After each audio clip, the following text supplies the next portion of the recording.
এবার মেদিনীপুরেও ভোট হচ্ছে। শালবনির সাতপাটিতে আক্রান্ত বিজেপি নেতা, আক্রান্ত বিজেপি মন্ডল সভাপতি বাবলু ঘোষ আহত, মেদিনীপুর মেডিকেলে ভর্তি। তৃণমূল আশ্রিত দুষ্কৃতীদের বিরুদ্ধে অভিযোগ বিজেপির। কথা বলবো প্রতিনিধি শোভনের সঙ্গে। শোভন, কি হয়েছে, কখন হয়েছে, কিরকম অবস্থা ওই বিজেপি নেতার? যেটা জানা যাচ্ছে যে আজ সকালে সাতপাটি এলাকায় যখন ওই বিজেপি মন্ডল সভাপতি, গড়মাল এলাকার মন্ডল সভাপতি তখন সাতপাটি এলাকায় বুথে বসেছিল, সেই সময় তৃণমূল আশ্রিত দুষ্কৃতীরা তার উপরে হামলা চালায় বলে অভিযোগ বিজেপির। এবং তারপরে তাকে তৃণমূল বিজেপি নেতৃত্ব তাকে উদ্ধার করে মেদিনীপুর মেডিকেল কলেজ হাসপাতালে ভর্তি করে। যদিও বিজেপির এই অভিযোগকে অস্বীকার করেছে তৃণমূলের পাল্টা অভিযোগ যে বিজেপি নিজেদের মধ্যে মারামারির জন্যই এই ঘটনা ঘটেছে, এর সঙ্গে তৃণমূলের কোনো যোগ নেই। ওকে, এবার মাদারিহাটের খবরে যাব। মাদারিহাটে বিজেপি প্রার্থীকে ঘিরে বিক্ষোভ। মুজনাই চা বাগান বুথে বিজেপি প্রার্থীকে ঘিরে বিক্ষোভ। বিক্ষোভের মুখে গাড়িতে চড়ে বুথ ছাড়েন পদ্মপ্রার্থী। দেখুন সেই ছবি।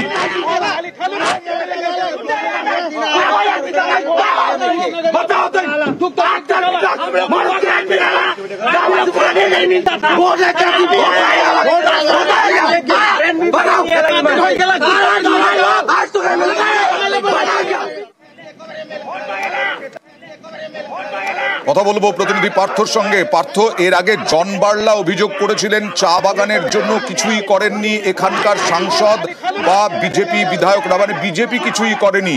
সেইখান থেকেই কি বিক্ষোভ বিজেপি প্রার্থীকে ঘিরে?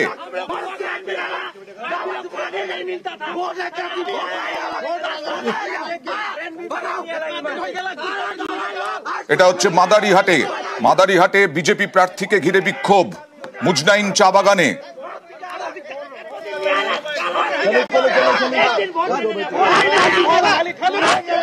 গাড়িতে চড়ে তারপরে বুথ ছাড়লেন। কথা বলবো প্রতিনিধি পার্থর সঙ্গে। পার্থ, কিছুদিন আগে জন বার্লা বিজেপির বিরুদ্ধে অভিযোগ করেছিলেন যে চা বাগানের শ্রমিকদের জন্য কিছুই করেনি বিজেপি। এটা কি তারই ফলাফল?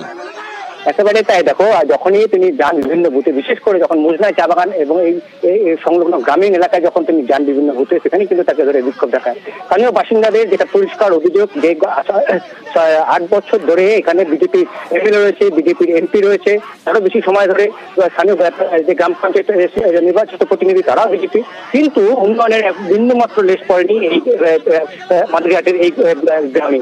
সাইডে কিন্তু যখনই তিনি যাচ্ছেন সেখানে কিন্তু গ্রামবাসীরা তার গাড়ি আজকে বিক্ষোভ দেখাচ্ছে এবং শেষ পর্যন্ত যে বাঙাবাড়ি যে স্কুল সেখানে বুথের বাইরে তাকে আটকে রেখে বিক্ষোভ দেখানো হয়। যদিও পুলিশের হস্তক্ষেপের পরবর্তীতে তাকে তিনি বুথে ঢুকতে পারেন। কিন্তু এই মুহূর্তে আমি তোমাকে বলছি যে এই মুহূর্তে আমরা যেখানে দাঁড়িয়ে গেছি সেখানেও কিন্তু যে গো ব্যাক স্লোগান কিন্তু চলছে বিজেপি প্রার্থীর বিরুদ্ধে। এবং তাদের একটাই কথা যে উন্নয়নের কোন রকম আশ তারা পায়নি। বছর পর বছর ধরে তারা জনপ্রতিনিধি নির্বাচিত করেছেন বিজেপি, অর্থাৎ স্থানীয় গ্রাম পঞ্চায়েত থেকে শুরু করে এমএলএ এমপি একের পর এক জনপ্রতিনিধি পাঠিয়েছেন, কিন্তু উন্নয়নে কিছুই হয়নি। বেশ, বিজেপির পদ্মপ্রার্থী কি বলছেন এবং বিক্ষোভকারীরা কি বলছেন দেখুন। দেখুন, এটা হচ্ছে টিএমসির গুন্ডাগর্দি আমার উপর অ্যাটাক করার চেষ্টা করলো, আপনারা দেখতে পারলেন এই মুহূর্তে। এটা এইভাবে ভোট লুট করার চেষ্টা চলছে, এইভাবে ভোট লুট করার চেষ্টা করছে এখানে টিএমসি। দিন ধরে এমপি এমএলএ দিচ্ছে, কোনোদিন আসলে মুজনাই বাগানে আজকে ভোট নেওয়ার জন্য চলে আসছে। খালি ভোটের সময় আসলে হবে নাকি? খালি ভোট লাগিয়ে দেন, কাজ করার সময় কাজ করতে আসে না। আমরা চাই কি এমএলএ থেকে এমপি বানাই দিচ্ছে, দিল্লি চলে গেল, আমাদের কোনো গ্রাম ডেভেলপ নাই, কিছু নাই, দেখভাল কিছু করে না। আজকে পর্যন্ত কোনো বিজেপি পার্টি এখানে কাজ করে নাই। शर्म नहीं लगता उसका वोट मांगने के लिए?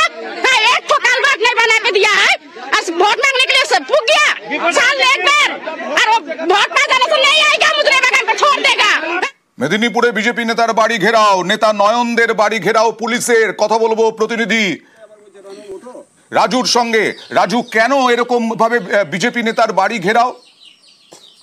প্রথমত বলে রাখি যে তার বিরুদ্ধে 2024-এর 10 মাসে একটি অভিযোগ দায়ের হয়েছে কোতোয়ালি চান্দরা থানাতে, এবং পালিতে সেখানে যে অভিযোগটা করা হয়েছে সেই অভিযোগের ভিত্তিতে তার বিরুদ্ধে সেই মামলা নিয়ে আসা হয়েছে। এবং সেই মামলারই তদন্ত করতেই পুলিশ মূলত বাড়িতে গিয়েছিল, এবং বাড়িতে গিয়ে গতকাল রাতে নাকি তার বাড়িতে দরজায় লাথি মারা হয় এবং তাকে ঘেরাও করে রাখা হয়, এমনটাই অভিযোগ করছে বিজেপির যে নেতা রয়েছেন তিনি।